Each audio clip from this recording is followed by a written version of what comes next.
This is Jacob Aramis Longsford for WCVD 19 News. Today I'm bringing you the people's thoughts and ideas during this pandemic.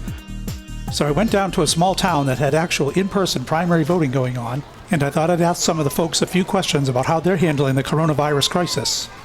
Sir, I saw you arguing about social distancing with that woman over there. What were you telling her? Johnny is a 19-year-old college student that I ran into. So Johnny, you moved into your parents' house for a little while. What are you going to do once the pandemic is over?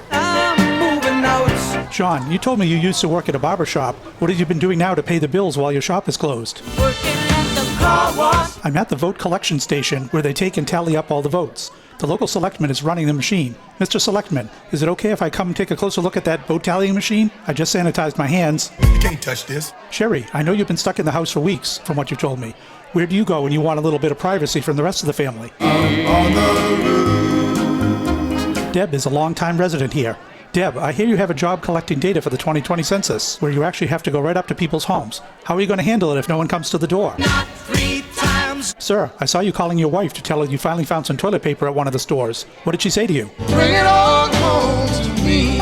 Hey Johnny, you said you're 16? I know your parents have to be getting on your nerves, being stuck at home day and night in the house with them. What would you do if you had the freedom to do whatever you wanted right now? Run away. Bill, you said you've been staying indoors for days, haven't seen the sun in weeks. You said you were planning on taking a nice long walk today. When you finally do get a chance to get out for the first time in a long time, on a bright sunny day like this, how do you handle it? I wear my sunglasses. Justin, you were a waiter at that restaurant down the street, so where have you been the last few weeks? Behind closed doors. Mr. Sutherland, you said you wanted to get out and do something after being stuck at home for so long. What did you decide to do? I went to a garden party.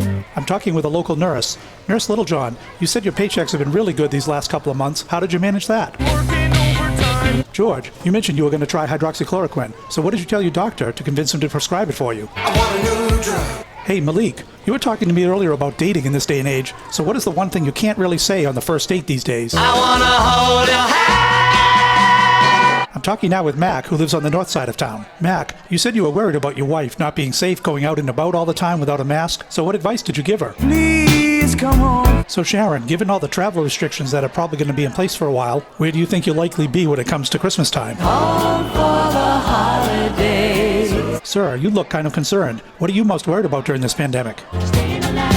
Dr. Marstead is a philosophy professor at the college. Dr. Marstead, what is the toughest philosophical question to think about during this pandemic? Why? What was that? Why?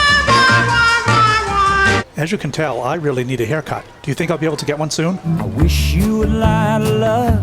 Mr. Mayor, I was hoping I could catch you to ask you a quick question. What is your advice to the people you see protesting the stay-at-home orders? Get away from the hustling crowd. Hey, sir, before you go to the voting booth, can I ask you a quick question?